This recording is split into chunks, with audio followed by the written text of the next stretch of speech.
కాబట్టి కరెంటు పుట్టలేదు, అదేవిధంగానే ఆత్మస్వరూపం కూడా ప్రకటమగుచున్నది. అంతే.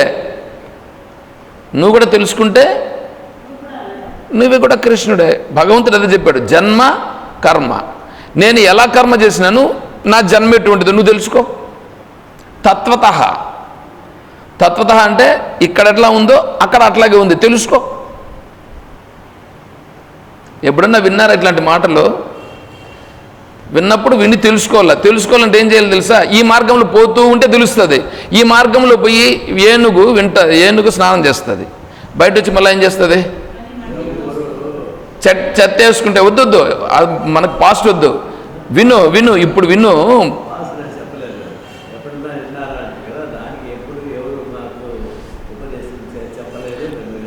మేము పోలేదని చెప్పు. పోవల్లా.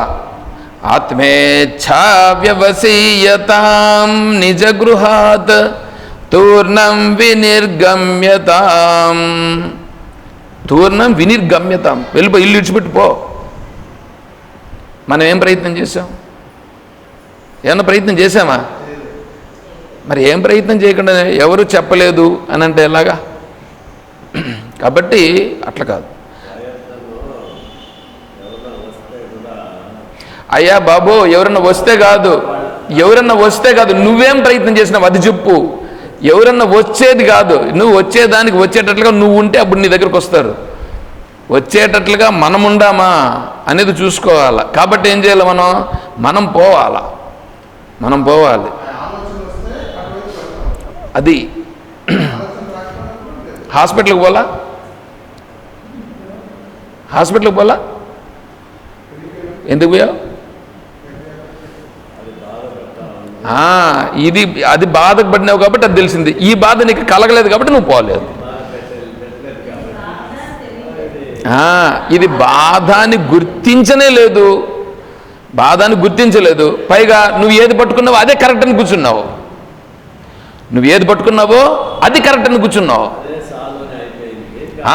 అదే చాలనే దాంట్లో డిసైడెడ్. అట్లా డిసైడ్ అయిన వాళ్ళకి మనం ఏం చేస్తాం?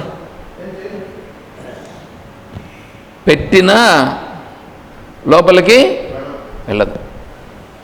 ఇప్పుడు ఈడ పిల్లలు వస్తారండి. పిల్లలు వచ్చి ఆ పైన ఉండదు చూడండి రేకులు, ఆ రేకులకు బట్టి రాళ్ళు వేస్తున్నారండి.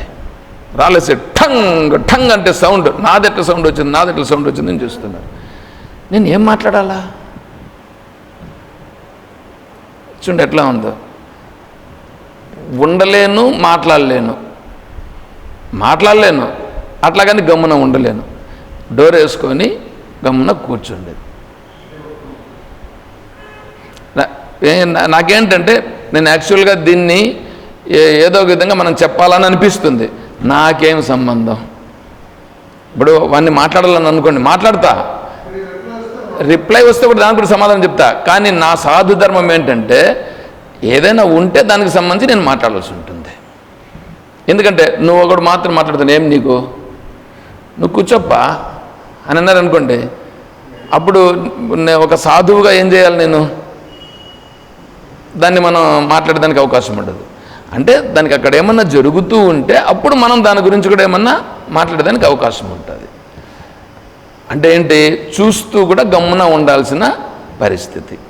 అలాగే ఆత్మతత్వాన్ని కూడా ఖూనీ చేసేటువంటి పరిస్థితులు ఉంటాయి. మనం చూస్తూనే ఉంటాం. కానీ ఏం చేయాల్సి ఉంటుంది? ఎవరు తెలుసుకుంటే వాళ్ళకు ఉంటుంది, అంతే. మనం ఏం చేయలేం. కాబట్టి ఇక్కడ ఏంటంటే ఆత్మస్వరూపాన్ని నేను తెలుసుకోవాలి. దానికి అడ్డంకి నేను పడకుండా ఉండాలి. అడ్డంకి ఎవరు? నాకు నేనే అడ్డంకి. ముందు నాకు నేను అడ్డంకి కాకుండా ఏమి సత్యం అనే దానికి ప్రయత్నం చేయాలి. ప్రయత్నం చేస్తే వస్తుంది. ప్రయత్నం చేయకుండా ఉన్నప్పుడు అదేదో ఇప్పుడు మీకు లక్ష్మీ కటాక్షం అనే సినిమాలు ఉంటాయని అనుకోండి. ఆ సినిమాల్లో ఏం చేస్తారంటే కామెడీ సీన్స్ పెట్టి ఉంటారన్నమాట. పైన ఇప్పుడు పరమేశ్వరు లేకపోతే నారాయణుడు లక్ష్మీమాత ఇద్దరు పైన ఉంటారనమాట. చూస్తారు. కింద చూస్తే వీడు ఎవడో ఇదో కథ అడేదో చూపించిందని చెప్తామని. వీడొక చాలా బిచ్చగాడు, పనికిరానుడు, ఇదిగా ఉంటాడు. వాడు రోడ్డింటి పోతుంటాడు. ఆ అమ్మగారు చూసి అమ్మవారి యొక్క హృదయం కరిగి, ఏం స్వామి, వాడు ఏం పాపం చేసినాడు స్వామి, వాడు ఇంత ఇది కర్మ వాడికి శిక్ష వేసినవనంటే, పిచ్చిదానా, వాడికి వేసిన వాడికి యోగ్యత లేదు అందనంటే, లేదు నేను వాడిని కోటీశ్వరుని చేస్తాను అని చెప్పి అమ్మవారు ఏం చేస్తారంటే, ఒక పెద్ద మూటలో అంతా గోల్డ్ గిల్డ్ ఏంటంటే అన్నీ పెట్టి వాడు ముందరేస్తుంది, అంటే రోడ్లో వేస్తుంది. రోడ్లో వేస్తే వీడేం చేస్తాడంటే అంతవరకు ఆ రోడ్లో అంతవరకు నడుచుకొని వస్తాడు. వాడికి అప్పుడు ఒక ఆలోచన వస్తుంది. ఏం ఆలోచన తెలిసిన, కండ్లు మూసుకొని నేను ఎంత దూరం నడవగలను, ఎందుకంటే వాడికి పక్కలో ఒక గుడ్డోడు పోతూ ఉంటాడు. వీడు చూసి నేను కండ్లు మూసుకొని ఎంత దూరం నడవగలను అని నడుస్తాడు. వాడు ఆ నడిచినప్పుడు ఆ మూట మీద కాలు కూడా పెడతాడు, దాటేసిపోతాడు. ఒక 4 అడుగులు వేసిన తర్వాత, ఎందుకు నేను ఇంక గుడ్డోడుగా ఉండాలా, ఏంది ఇది అని వాడికి అనిపించి మళ్ళీ కండ్లు తెరిచి మళ్ళీ నడిచిపోతూ ఉంటాడు. అప్పుడు వీళ్ళు పైన చూస్తాడు, ఏమి లక్ష్మి, నువ్వు చేసిన పని చూడు ఎంత మాత్రం సంప్రాప్తించిందో అని అంటే చూస్తూ ఉంటుంది. మరి ఆ మూట ఎవరికి దొరుకుతుంది స్వామి అని అంటది. చూడు, ఒక అతను గుర్రంలో పోతుంటాడు, అతనికి దొరికే అవకాశాలు ఉంటాయి. అతనిలో లక్ష్మీ అంశం బాగా కనిపిస్తూ ఉంది అంటే ఆ రాజు పోతూ ఉంటాడు. గుర్రంలో పోతూ ఉండేదేంది, వానికి తెలిసేదేంది, వాడి దీన్ని ఎత్తుకోవడం ఏంది అని అంటుంది అమ్మగారు. గుర్రం టక్ టక్ టక్ టక్ అని పోతే ఏం చేస్తుందంటే, ఆ గుర్రం ఆ మూట మీద పెట్టి ఇట్లానే లోపల ఎగిరి పడుతుంది. ఆ దాంట్లో నుంచి ఒక హారం ఈయన నెత్తిని పడుతుంది. అంటే ఆ స్పీడ్కి ఇప్పుడు పడితే అప్పుడు దాన్ని చూసి గుర్రాన్ని నిలిపి వెనక్కి తిప్పి వస్తాడు. వచ్చి మళ్ళీ దాన్ని దిగి దాన్ని ఎత్తుకొని పోతాడు. అట్లాగా మనం అడ్డుపడకుండా మనం ముందుకెళ్ళాలా, నిర్ణయం తీసుకునే సామర్థ్యం ఉండాలి. నేను భగవద్గీతను చెప్తున్నా, నేను వేరే ఎవరిని కించపరచాలని నేను చెప్పట్లేదండి. దీంట్లో కావాల్సి ఉంటే అన్నింటికీ ప్రమాణములతో చూపించి చెప్తున్నా. నేను ఇట్లాంటి ఉదాహరణలు కూడా చెప్పకూడదు అని అంటే నేనేం చేయలేను. నేను చెప్పకుండా నిలిపేయడం నాకు ఉత్తమం. మళ్ళా అది చూసుకోండి. సరే, ఇప్పుడేమి భగవంతుడైనటువంటి శ్రీకృష్ణుడు చెప్పినాడనంటే, శ్రీకృష్ణుడు సాందీప మహర్షి దగ్గర వెళ్ళి విద్యాభ్యాసం చేశాడు లేదా? సాందీపుని దగ్గర విద్యాభ్యాసం చేశాడు. ఆ కాలంలో సాందీప మహర్షి అనేటువంటి మహాత్ముడు చాలా గొప్ప విద్యావంతుడు. సాందీపుని దగ్గర విద్యాభ్యాసం చేసి శృతులు స్మృతులు అన్నీ తెలుసుకున్నాడు. కాబట్టి ఆ మహాత్ముడు ఇంకా శిష్యులందరితో కూడా కలిసి ఉన్నాడు కదా, అక్కడ అంతా కూడా తెలుసుకున్నాడు. దాన్ని చర్చలన్నీ జరిగినాయి, అవన్నీ కూడా తెలుసుకున్నాడు. ఆ తెలుసుకున్న మహానుభావుడు తర్వాత ఇంకా ఐశ్వర్యము అవన్నీ చెప్పేటప్పటికి ఏంటంటే, ఇప్పుడు ఏంటంటే రామచంద్రుల వారిని దేవుడు అంటారా లేకపోతే మార్గదర్శకుడు అని అంటారా అనేటువంటి ఒక ప్రశ్న వచ్చింది. రామచంద్రుల వారు మార్గదర్శకుడే కానీ దేవుడని నేను అంగీకరించను అని విశ్వామిత్ర మహర్షుల వారు చెప్పారు. విశ్వామిత్రుల వారు అంటే ఏంటి, ఇప్పుడు రామచంద్రుడు ఇంత చేసినప్పటికీ రామచంద్రుడు కూడా నేను ఎక్కడ దేవుడని చెప్పలేదు, రామచంద్రుడు దేవుడని చెప్పలేదు. మరి ఇప్పుడు మనం ఏం చేయాలి? రామచంద్రుడిని విగ్రహం పెట్టుకుని పూజ చేస్తున్నాం కదా, ఇప్పుడు పూజ చెయ్యాలన్నా లేకపోతే రామచంద్రుడిని విగ్రహం చూస్తేనే రామచంద్రుని యొక్క వెనకాల ఉన్నటువంటి వారి యొక్క భావాలన్నీ మనకు రావాలనా? ఆ స్ఫూర్తి రావడం కోసం విగ్రహం. అలాగే శ్రీకృష్ణుని విగ్రహం పెట్టుకున్నాం. శ్రీకృష్ణుని విగ్రహం దేనికి? శ్రీకృష్ణ పరమాత్మ చెప్పిన జ్ఞానం రావడం స్ఫూర్తి మనకి. అర్థమవుతుందా? అందుకోసం విగ్రహం, అది గుర్తు తెచ్చుకోవడం కోసం, అంతేగాని ఇంకా అక్కడ ఆయనకి ఏమేమో చేయమని చెప్పి కాదు. అర్థమవుతుందా? సరే, ఇప్పుడు అటువంటి శ్రీకృష్ణ పరమాత్మ అటువంటి అంటే ఏమి శాస్త్రాధ్యయనము చేసినటువంటి మహాత్ముడు, పైగా లోకంలో మహర్షులందరూ కూడా భగవంతుడని కీర్తించినటువంటి మహానుభావుడు. అది నిజంగా తత్వం తెలుసుకుంటే ఆ మాట చెప్పాలని చెప్తాను, నేను అడుగుతాండి ఇది.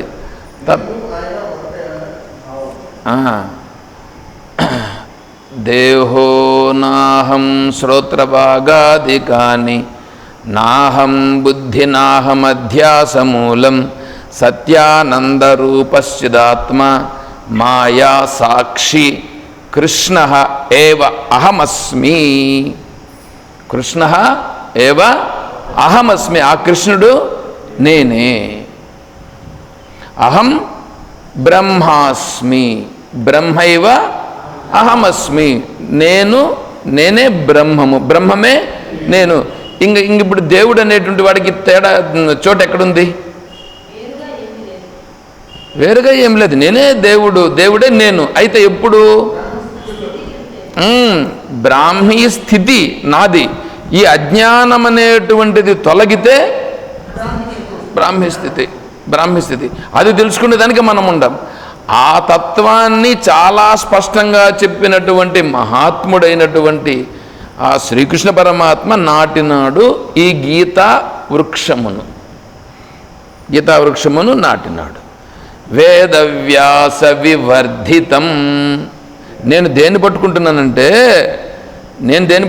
ఈ జిజ్ఞాసుగా ఉండేవాడు ఆశ్రయిస్తున్నాడు ప్రమాణాన్ని కదా ఆశ్రయించాలా. ఆ ప్రమాణం ఏంటి? శ్రీకృష్ణ పరమాత్మ నాటినది వేదవ్యాస మహాత్ముడు. వేదవ్యాస వివర్ధితం. వ్యాసాయ విష్ణు రూపాయ వ్యాసరూపాయ విష్ణవే నమో వై బ్రహ్మనిధయే వాసిష్ఠాయ నమో నమః. అంటే వ్యాసుడే విష్ణువే వ్యాసుడు. చూడండి ఎట్లా ఉందో. అంటే వ్యాసునికి విష్ణువుకు తేడా లేదని అన్నారు. అంటే వ్యాసుడికి విష్ణువుకు తేడా లేదనంటే అంటే వ్యాసుడు విష్ణువు తేడానా? అంటే ఈయనేమో మహర్షి, విష్ణువే మాట్లాడినాడు కదనంటే, అయ్యా మీరు శాస్త్రాన్ని తెలుసుకునే దానికి వచ్చినారు కానీ రూపాలను తెలుసుకునే దానికి కాదు. నామరూపాలు సత్యమా లేకపోతే సత్యమైనది సత్యమా? నామరూపములు సత్యము కాదు, నామరూపములు కనిపించేటువంటివి. నామరూపములు స్థూలమైనవి. స్థూలమైనది కరెక్టా, సూక్ష్మమైనది కరెక్టా? సూక్ష్మమైనది. ఇప్పుడు నీళ్లు కనిపిస్తున్నాయి, నీళ్ళను వేడి చేస్తే ఏమైపోతుంది? ఆవిరైపోయింది. ఆవిరైపోయి గాలిగా మారిపోయింది, హైడ్రోజన్ ఆక్సిజన్గా విడిపోయింది. అదే హైడ్రోజన్ ఆక్సిజన్ మళ్ళీ కలిపితే మళ్ళీ నీళ్ళు వస్తాయి. వీడు స్థూలంగా ఉండేదాన్ని చూస్తాడు కానీ సూక్ష్మ దగ్గరికి పోడు, దాని దగ్గరికి పోడు, దీన్నే పట్టుకుంటాడు, ఇదే కావాలని అనుకుంటాడు. వీనికి మనం ఏం చేయలేము. కాబట్టి వ్యాసుల వారన్నా విష్ణువనన్నా ఒక్కటే. వ్యాస మహానుభావునికి విష్ణువుకి తేడానే లేదు.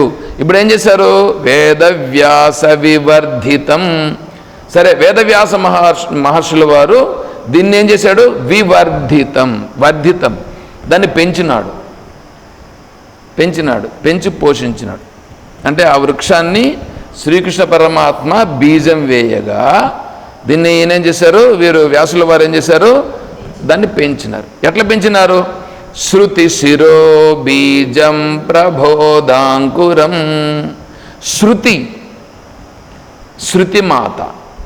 శృతిమాతనంటే వేదమాత. శృతి శిరః.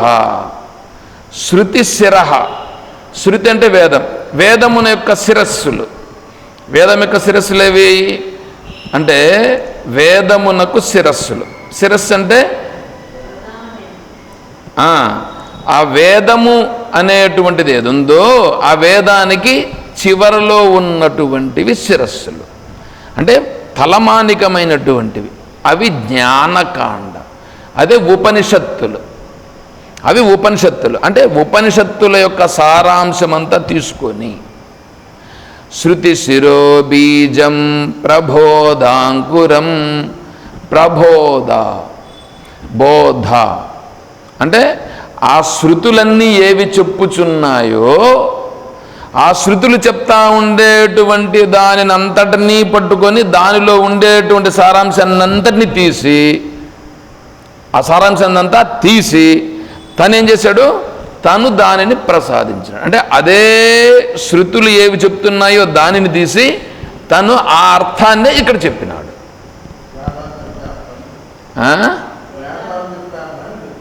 వేదాలు కాదు, వేద శిరస్సులు. వేదమునందు 3 భాగాలు ఉన్నాయి. కర్మకాండ, ఉపాసనాకాండ, జ్ఞానకాండ అని 3 ఉన్నాయి. కర్మకాండ నేను చెప్పిన మీకు అర్థమైందో లేదో కానీ, కర్మను చేస్తే కర్మ ఏమవుతుందంటే లోకంలోకి తీసుకుపోతుంది. అదే కర్మ చేసే దేనికంటే నివృత్తి కోసమే కానీ ప్రవృత్తి కోసం కాదు. ఇప్పుడు నువ్వు జీవనాధారం కోసం నువ్వు కర్మ చేస్తున్నావండి. ఆ జీవనాధారం దేనికి? తత్వాన్ని తెలుసుకునేదానికి నువ్వు జీవనాధారంగా కర్మ చేస్తున్నావు. కానీ నేను సంపాదించాలని నువ్వు కర్మ చేసినావు అనుకో, అది నువ్వు బంధింపబడతావు. అదే నేను జీవనం ఎలాగూ సాగాలి, జీవనం సాగుతూ నేను మోక్ష మార్గానికి వెళ్ళాలి, తత్వాన్ని తెలుసుకోవాలి అని చేసావని అనుకో, అప్పుడు అదేమవుతుంది? అది నివృత్తి అవుతుంది. అంటే కర్మ నివృత్తి అవుతుంది, అదే కర్మ ప్రవృత్తి అవుతుంది. ప్రవృత్తి కాదు, కర్మ చెప్పిండేది ప్రవృత్తి కోసం చెప్పలేదు, నివృత్తి కోసం చెప్పినారు. కానీ మనోళ్ళు ఏం చేశారు? ఆ కర్మను కూడా ప్రవృత్తిగా మార్చేశారు. దేవుని దగ్గరకు వచ్చి నువ్వు 1,00,000 రూపాయలు పెట్టి నువ్వు పూజ చేస్తే నీ కోరికలు తీరుతాయి అంటే ఇప్పుడు ఏమైంది? దాన్ని ప్రవృత్తికి మార్చారా, నివృత్తికి మార్చారా? ప్రవృత్తికి మార్చేశారు. అంటే దేవుణ్ణి కూడా ఏం చేశారు? ఇప్పుడు వీళ్ళు ఇదొక వ్యాపారం చేసేసారు. వ్యాపారం చేసి ప్రవృత్తి చేసేసారు. అదేవిధంగా భక్తి కూడా ప్రవృత్తి చేసేసారు కానీ నివృత్తి చేశాడా? నీకేం కావాలో చెప్పు, నీ కోరిక నెరవేరేదానికి నేను జపం చేస్తాను, నీ కోరిక నెరవేరేదానికి నేను జపం చేస్తున్నారు కదా ఇల్లు. ఇట్లా చేస్తున్నారు జపం అంటే అప్పుడు అదేంటి? అది కూడా ప్రవృత్తి అయిపోయిందిగా. అది కూడా ప్రవృత్తి అయిపోయింది. జపం దేనికి? అంతఃకరణ శుద్ధి కొరకు, నీ మనస్సు ఏకాగ్రత కలిగేదానికి. దానికోసం ఎట్లా చెయ్యాలనేటువంటిది ఉపనిషత్తుల్లో చెప్పబడింది. అలా చెప్పబడితే వీళ్ళు దాన్ని ఏం చేశారు? ప్రవృత్తి చేసేసారు. తర్వాత జ్ఞానం తెలుసుకొని ఏం చేయాలి? నేనెవరు తెలుసుకునే దానికి జ్ఞానం ఉంది. కానీ దీన్ని ఏం చేశారు? అంటే నా తెలివితో నువ్వు ఎలా చెయ్యాలనో చూసుకో, తెలివితో ప్రపంచంలో ఎలా ఉండాలనో, ప్రపంచంలో ఎలా బ్రతకాలనో తెలుసుకో. భగవంతునికి అనుగ్రహం కలిగినప్పుడు భగవంతుడు ఎవరెవరిని ఉద్ధరించాలనుకున్నాడో వాళ్ళను ఉద్ధరిస్తారు అని చెప్పేశారు. చూసుకోండి కావాలంటే. అందరినీ భగవంతుడు ఉద్ధరించడు. ఎవరిని ఉద్ధరిస్తాడు తెలుసా? భగవంతుడు ఎవరిని ఎంచుకుంటే వాళ్ళను ఉద్ధరిస్తాడు. మీరు ఒప్పుకుంటారా? సమోహం సర్వభూతేషు నమే ద్వేషోస్తి న ప్రియ అని భగవంతుడు చెప్తా అంటే ఆటకొచ్చి మళ్ళా చెప్తారు భగవంతుడు అందరికీ సమానత్వమేనండి కానీ అంటారు. మళ్ళా ఏం మాట్లాడాలి చెప్పండి? ఇట్లా ఉంటుంది. కాబట్టి ఇప్పుడు ఏంటంటే ఇక్కడ చూడండి ఇట్లా వచ్చేస్తుంది. భగవంతుడు వీళ్ళను ఎంచుకొని తమిళనాడులో ఒక 2 ఎంచుకున్నాడు, కేరళలో ఒక 2 ఎంచుకున్నాడు, ఇంకా గుజరాత్లో ఒక ప్రదేశాన్ని ఎంచుకున్నాడు, అయోధ్యలో ఒక ప్రదేశాన్ని ఎంచుకొని అయోధ్యలో అక్కడ అవతారం కొంతమంది ఎత్తినారు, ఇక్కడ కొంతమంది ఇలా పుట్టినారు. వాళ్ళు చెప్పలా. వాళ్ళు చెప్పలా. కేరళలో పుట్టినటువంటి మహాత్ముడు నేను అవతార పురుషుని చెప్పలా. దక్షిణ భారతదేశంగా ఇక్కడ ఉండేటువంటి దాంట్లో చెన్నైలో పుట్టిన నేను అవతార పురుషుని ఆయన చెప్పలా. ఇక్కడ పుట్టినటువంటి వాళ్ళు నేను అవతార పురుషుని అయోధ్యలో పుట్టినాను కానీ లేకపోతే గుజరాత్లో పుట్టినాను కానీ వాళ్ళు చెప్పలా. వీళ్ళు ఏం చేశారు? ఈయన అవతార పురుషుడు అని చెప్పి నన్ను పొగడాలని అనుకోండి మీరు.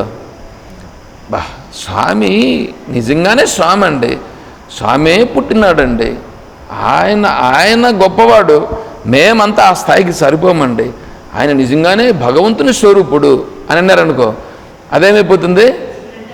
అయిపోయి ఇట్లా వచ్చినాయి ఇవన్నీ. నాయన నేనెంతో నువ్వే అంతే అని అంటున్నాడు పరమాత్మ. జన్మ కర్మచ మే దివ్యం ఏవం యో వేత్తి తత్వతః త్యక్వా దేహం పునర్జన్మ నైతి. తిరిగి వాడు పుట్టడు, మామేతి సోర్చిన వాడు నేనే అయిపోతాడు అని అన్నాడు పరమాత్మ. ఆ మాట చెప్పరు. మళ్ళీ పైగా ఏంటి, ఈ ఆత్మ వేరే, ఆ ఆత్మ వేరే. అది పరమాత్మ, ఇది ఆత్మ. చూడండి ఎట్లా ఉంటుందో. నిన్న అదే ప్రశ్న వచ్చింది, ఆత్మని గురించి చెప్పుకో. ఆత్మ ఎక్కడ ఉంటుంది? శరీరంలో ఉంటుంది. నువ్వు ఆత్మ చూసుకో. నువ్వు నాకు చెప్పేదానికి పో ఇక్కడి నుంచి. ఏం తెలుసని మాట్లాడుతున్నావు?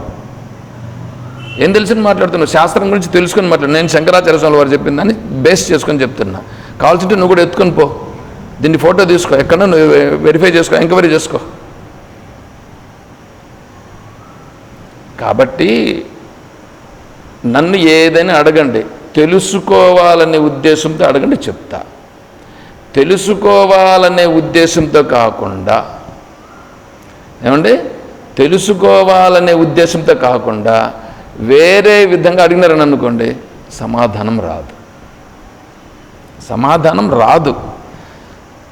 పైగా ఏమవుతుందంటే అక్కడి నుంచి నిష్క్రమించుట జరుగుతుంది. సరేనా? జరిగింది అదే.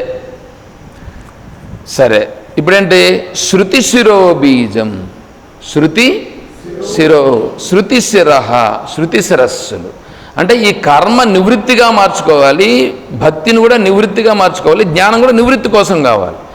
దానిని కర్మను, జ్ఞానాన్ని, భక్తిని అన్నింటినీ కూడా ప్రవృత్తి కోసం చేసేసి భగవంతుడు ఎవరినో ఎంచుకుంటాడు, వాళ్ళను మాత్రమే అనుగ్రహిస్తాడు అంటే అది అంగీకార యోగ్యమైనది కాదు. ఎందుకంటే ఉపనిషత్తుల్లో అలా చెప్పుట లేదు. ఉపనిషత్తుల్లో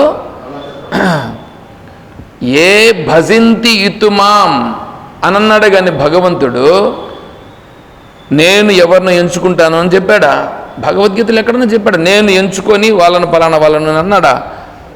వివేకానంద స్వామి వారు ఒకటి చెప్పారని స్వామీజీ ఏం చెప్పారంటే, మీరు నేను మొన్న ఈ మధ్యలో కూడా పెట్టాను, గ్రూప్లో కూడా పెట్టాను, మీరు నిజంగా ఉద్ధరింపబడాలని అనుకుంటే భగవద్గీత ఉపనిషత్తుల్ని పట్టుకోండి అని వివేకానంద స్వాముల వారు రాసినటువంటి దానిని స్వామీజీ చెప్పారు. అంటే మనం ఉద్ధరింపబడాలంటే ఏం చేయాలి? భగవద్గీతను, ఉపనిషత్తులను ఆశ్రయించాలి. మిగతావి ఏమన్నా ప్రమాణాలు ఉంటే అవన్నింటిని కూడా ఏం చేయాలి? ఇప్పుడు తీసి వరగబెట్టేయాలి. ఇప్పుడు టేక్ మాన్ పెరుగుతుంటుంది, ఏం చేస్తాం?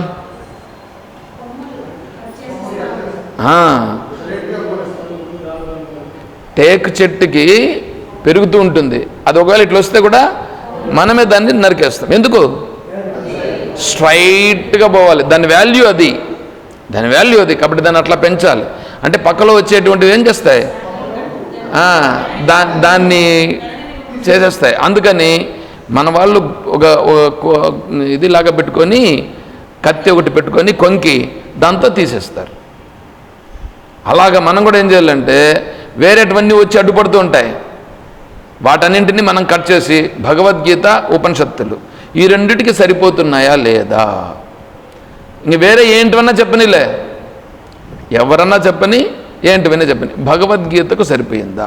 ఉపనిషత్తులకు సరిపోయిందా?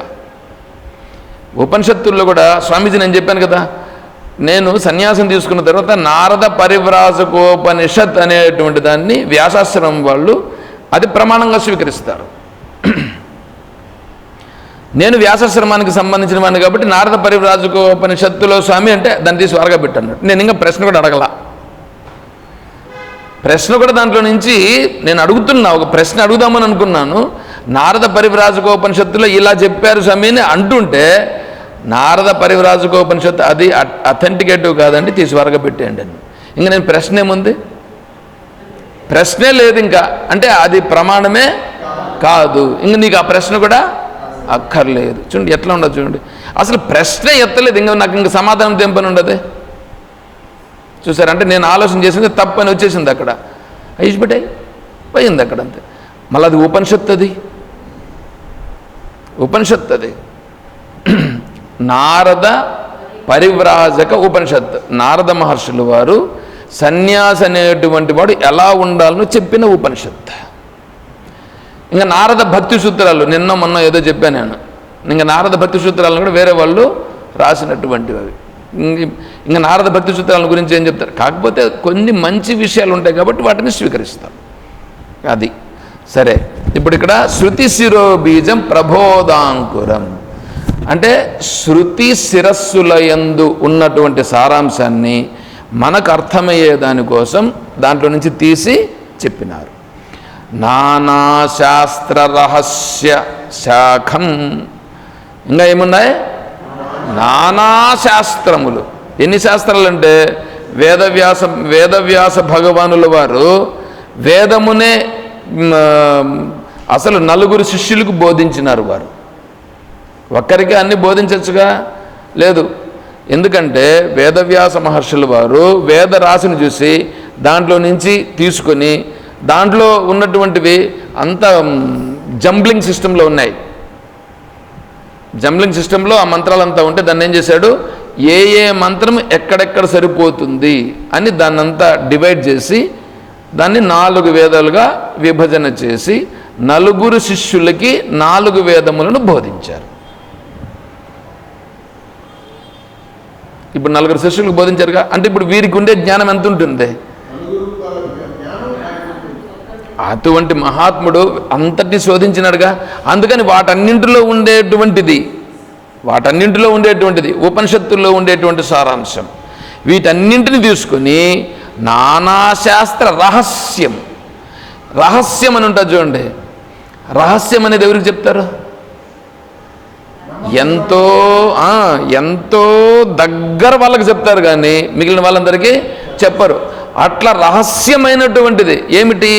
ఈ తత్వం అనేది ఏదుందో ఆ తత్వాన్ని వేదవ్యాస భగవానుల వారు ఆ రహస్యమైన తత్వాన్ని ఏం చేశాడు? ఇక్కడ తీసుకొచ్చారు, పెద్దది చేశాడు. నానాశాస్త్ర రహస్య శాఖం అరతి క్షాంతి ప్రవాళాంకితం. అరతి క్షాంతి ప్రవాళాంకితం. చిగుళ్ళు చెట్టు పెరగాలంటే ఏం కావాలి? చిగుళ్ళు ఉండాలి. అట్లా చిగుళ్ళులాగా పెంచి దాన్ని పెద్దది చేశాడు. దానిని పట్టుకుంటే ఏమవుతుంది? క్షాంతి అంటే మనకు సహనము ఓర్పు వచ్చేసి మన యొక్క సహజత్వ స్థితికి మనం వెళ్తాం. కృష్ణ అంఘ్రిద్వయ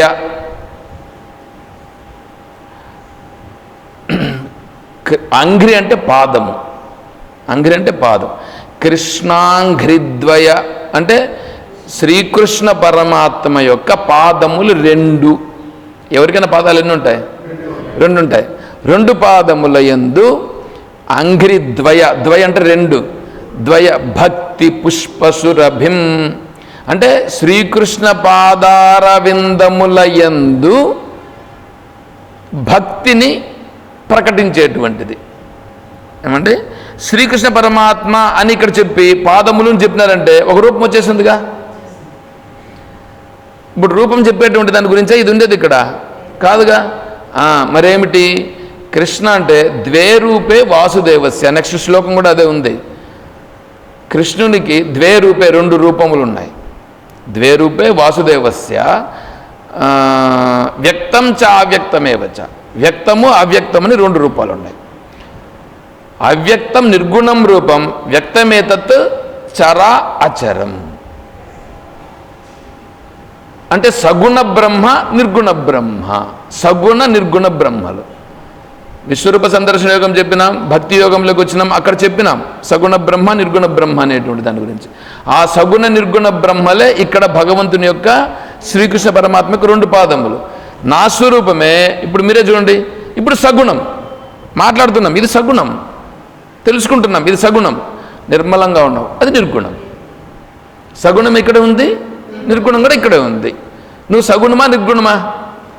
సగుణము నేనే, నిర్గుణము నేనే. భగవంతుడు ఇప్పుడు ఈ విశ్వరూపంగా ఉన్నది భగవంతుడే, విశ్వరూపము కంటే అతిరిక్తమైనది కూడా భగవంతుడే. కృష్ణాంఘ్రిద్వయ భక్తి పుష్పసురభిం, అది భక్తి పుష్పసురభిం అంటే ఆ పాదారవిందముల యందు భక్తి అంటే ప్రేమ. సగుణ బ్రహ్మ నిర్గుణ బ్రహ్మ యందు ప్రేమను ప్రకటిస్తూ మోక్షప్రదం, మోక్షాన్ని కలిగించేటువంటి, అంటే సహజత్వ స్థితిలో ఉండేటట్టుగా చేసేటువంటిది.